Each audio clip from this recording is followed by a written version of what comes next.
Čau všetkým. Možno sa niektorí pýtate, že prečo som tak dlho nedal žiadne video. No a nie je to ani kvôli tomu, že by bolo zlé počasie, alebo by sa niečo stalo, alebo by sa mi nechcelo. Ale je to preto, že moja Kawasaki J125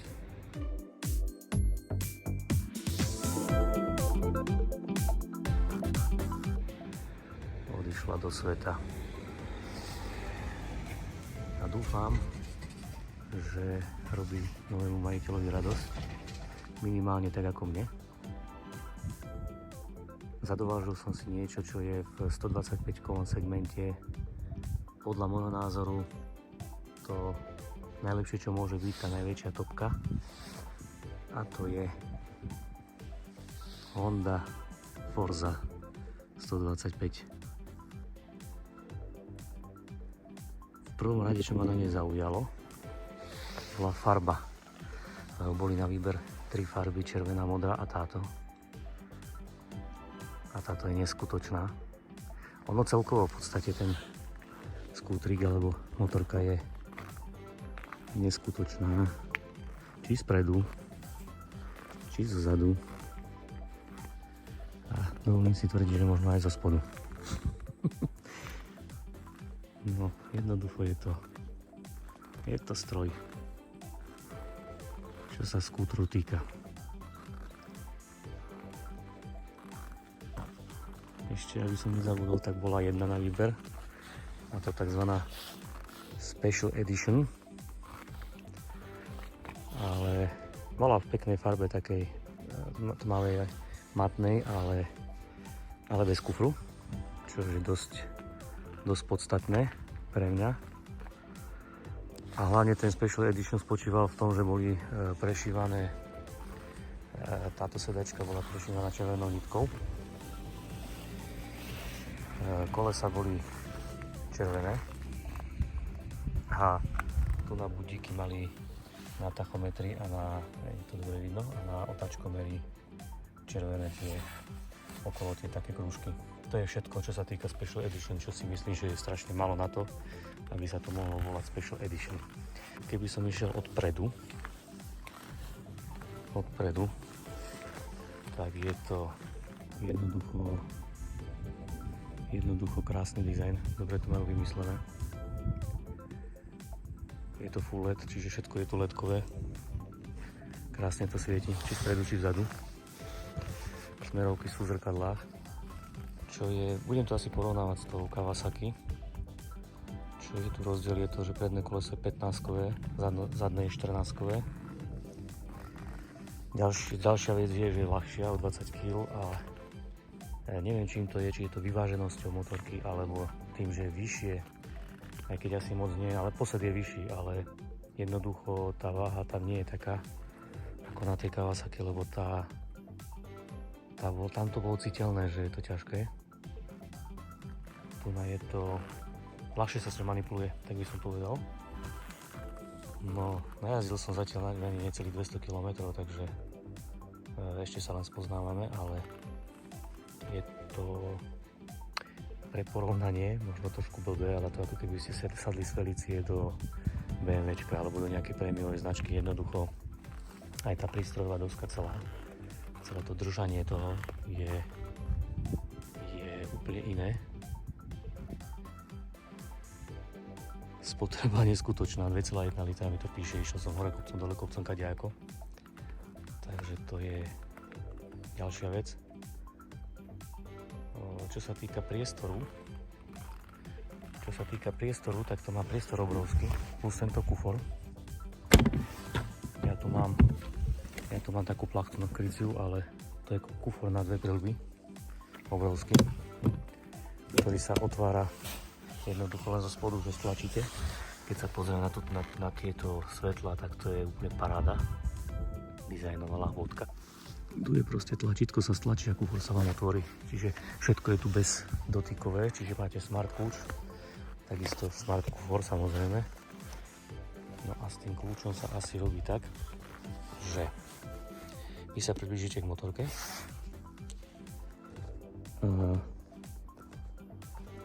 ona zablikne, že vás zacítila a vlastne si môžete robiť všetko, čo sa týka odštartovania, od otvárania. Hej.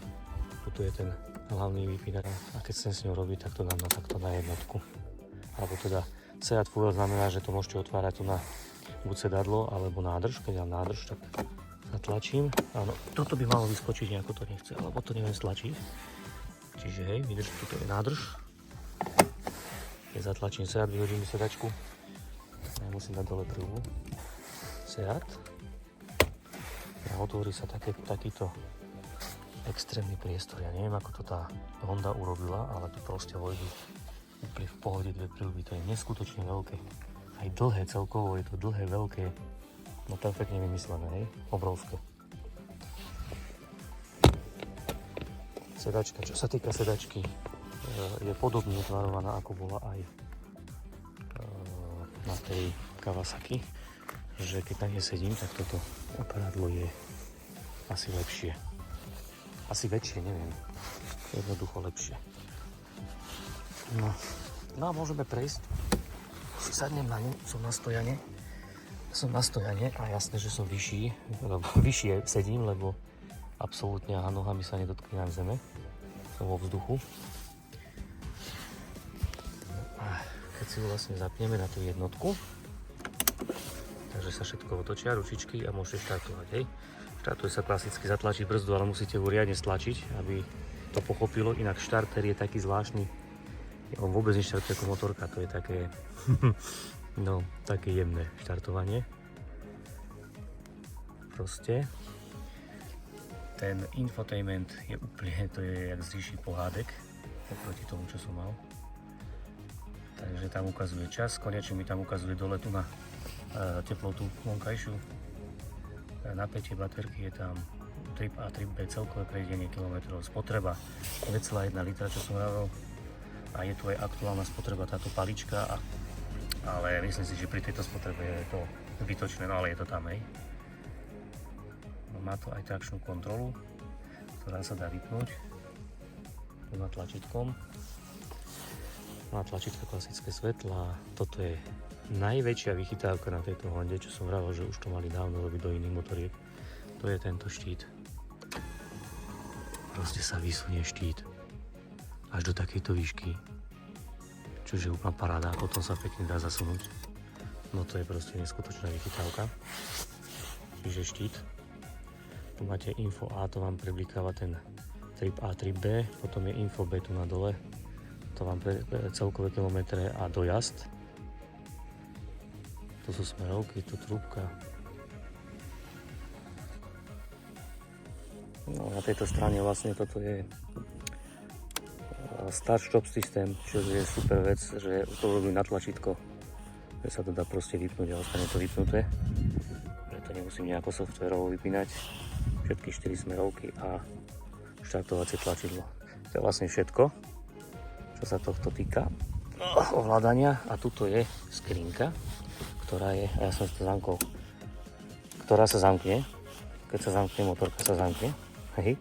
Ale je takáto hlboká. To tam neviem, či to tam je vidno, ale proste je obrovská. Tam pol ruky v obcháva. Obrovská. A je tam zásuvka, nie je 12 V, ale USB-C. Super je, že sa to vlastne, keď sa to zamkne, tak to zamkne aj toto. Čo sa týka zrkadiel, čo som pozeral recenzie na tieto Hondy Forzy, tak ich dosť kritizujú, že sa zle z nich pozerá, alebo teda málo vidno. Ako není to zase, mohlo by to byť lepšie, tak poviem, ale zase není to také strašidelné, ako som si myslel. Dá sa to nastaviť, takže vidíte za seba proste to auto, nastavuje sa to vlastne tým, že to takto musíte nejako otáčať hore, dole, hej. Ale sú dosť veľké. Sú dosť veľké, no. Mohli by byť trošku inak uhol asi, ale sa to asi nedal spraviť inak. Takže ja to zase až tak nezaznávam, tie zrkadla nie sú zase až také zlé. Toto je super, že čo som vravel na tej Kawasaki, že tam, kde sa dával kľúč, tak bolo také tlačítko, čo sa to dalo zavrieť, aby tam niekto nedal nejakú zápalku alebo niečo podobné. Tak to na to už vôbec odpadlo, lebo tu vlastne kľúč nepoužívate vôbec. Takže to je obrovská výhoda. Obrovská. Keď prejdeme k tým brzdám, no nie sú to Bremba. ako malá Kawasaki, ale sú tiež pozerám dvojpiestikové. Kotúž je poriadne veľký. Samozrejme je tu aj tento bočný stojan. Ten sa mi zdá byť taký, ja nechcem povedať, že lepší, ale taký, že asi jednoduchší a lepšie to udrží, neviem. Však nemal som problém ani tam, ale celkom dobrý. Tento je tiež trošku inak riešený, ale tiež není zlý. No, skúšam, že či je teplý, ale tak slnko tu svieti, takže to je teplé.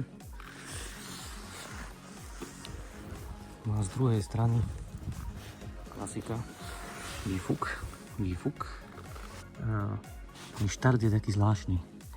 To naštartovanie tej motorky je také, to vôbec nie je také klasické, ako keď to naštartuje, ale to je taký, že a ona už ide. To je také, ani nepočuť, že by to štartovalo. Jednoducho zrazu ide, hej? Tak by som to povedal. Neviem, ako to vymysleli.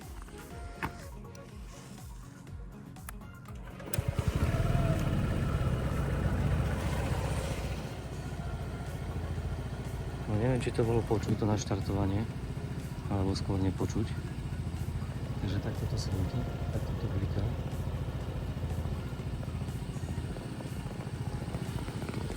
Takže to bola paráda. A takto to svieti zo zadu a bliká. No pekné to je naozaj spravené. Ja som úplne pri výfuku extrémne tichý. Naozaj to ide potichu. Takže celkovo spokojnosť obrovská. Dúfam, že to bude aj dobre jazdiť.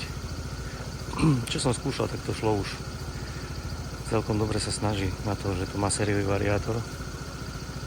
A ak sa chcete opýtať otázku, že či tam budem dávať športový, tak určite áno. Ale až časom nie hneď, ale určite tam športový variátor pôjde. Musí mať toto taktok. No, jasné, teraz je to zamknuté. Teraz, keď odídem, tak by mala bliknúť. No, blikla. Presne tak. Teraz, keď idem bližšie, tak ona asi už neblikne. Možno, keby som dlhšie bol preč, tak by blikla.